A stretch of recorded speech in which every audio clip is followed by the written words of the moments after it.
Every single year, extreme environmental energy relentlessly tests the absolute physical limits of our modern built environment. This split-screen graph illustrates a statistical paradox spanning the last 5 decades.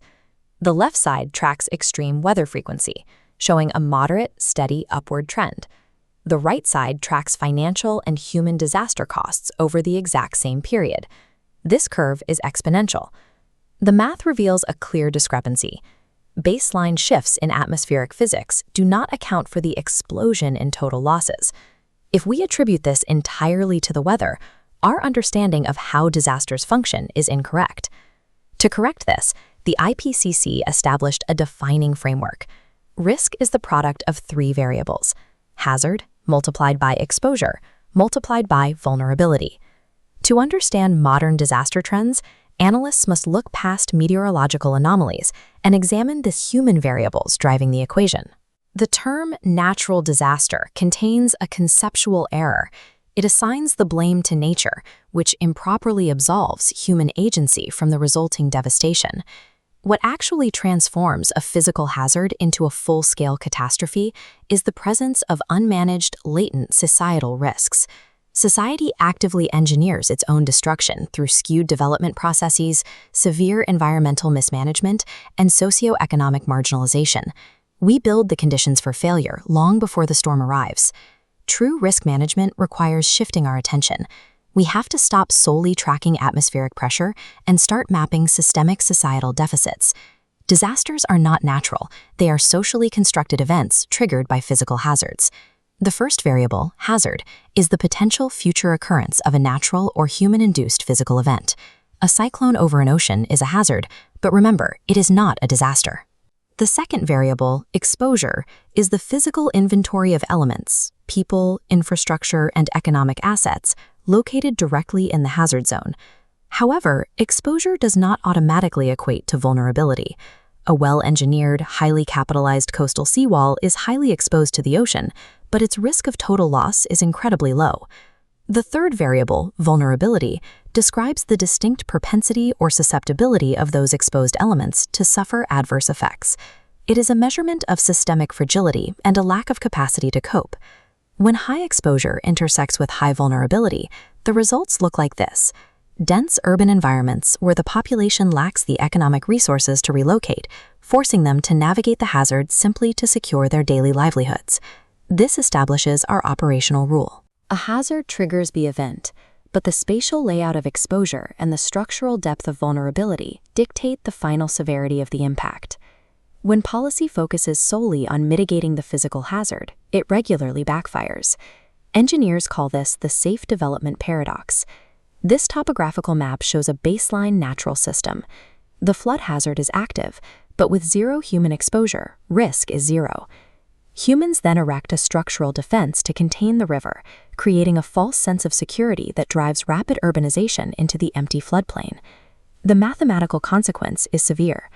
The perceived safety provided by the levee triggers an exponential increase in the total volume of exposed assets and population. When a low-probability, high-intensity hazard eventually exceeds the levee's specific design thresholds, the ensuing destruction is absolute. The water destroys an entire city instead of an empty valley. Implementing structural hazard defenses without strict land use policies actively manufactures future, magnified catastrophes. To understand how baseline socioeconomic vulnerability is manufactured over time, we use the pressure and release, or PAR, model. This diagram maps the opposing forces creating disaster risk, the physical hazard on the right, and socioeconomic root causes on the left. These root causes translate into dynamic pressures like rapid urbanization, which ultimately manifest as unsafe conditions like fragile housing.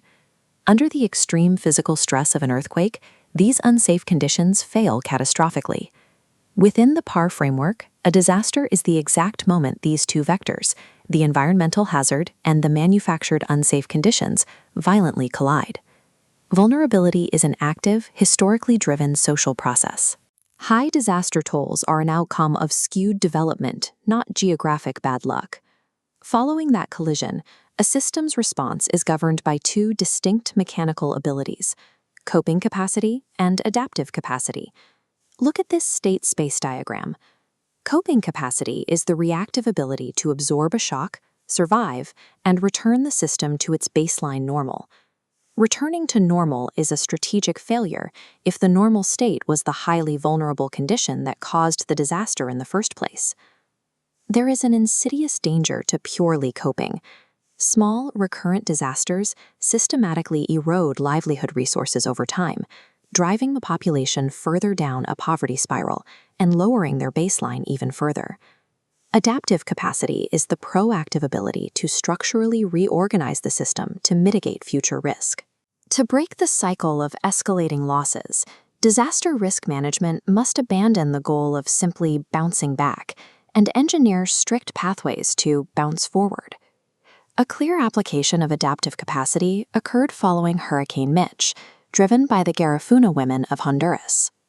Prior to the intervention, their baseline vulnerability was extreme, a marginalized ethnicity operating in a subsistence economy, situated in a zone highly exposed to cyclical Caribbean hurricanes.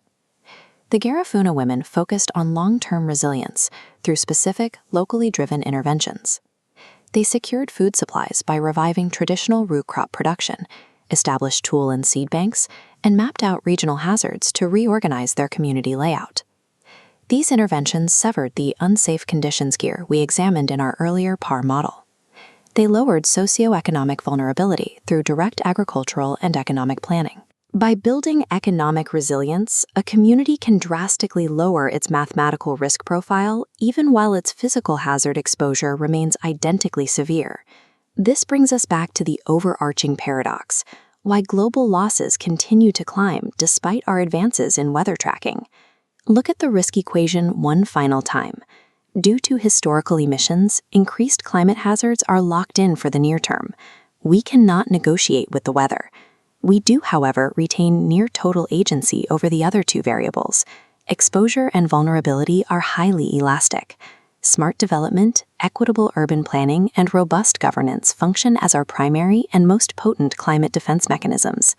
Managing 21st century climate risk requires intentionally and urgently re-engineering our social and economic architecture.